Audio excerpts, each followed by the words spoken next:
Galing ako sa wala, kaya lahat na appreciate ko, kahit gaano pa kaliit yan.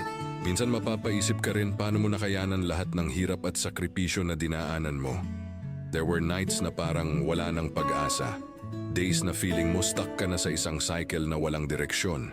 Pero kahit mahirap, you held on to the smallest blessings. Yung tipong akala mo walang kwenta sa iba. Pero para sa'yo, sobrang laki na ng impact. A simple, thank you. Isang maliit na tulong. O yung mga simpleng bagay na napapansin mo na di napapansin ng iba.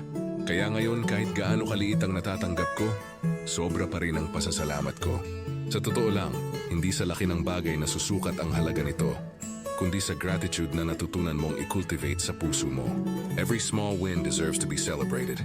Kasi alam ko kung gaano kahirap magsimula ng wala. And because of that, I learned to see beauty in even the smallest victories. Kaya kung ikaw dumadaan din sa hirap ngayon, kapit ka lang.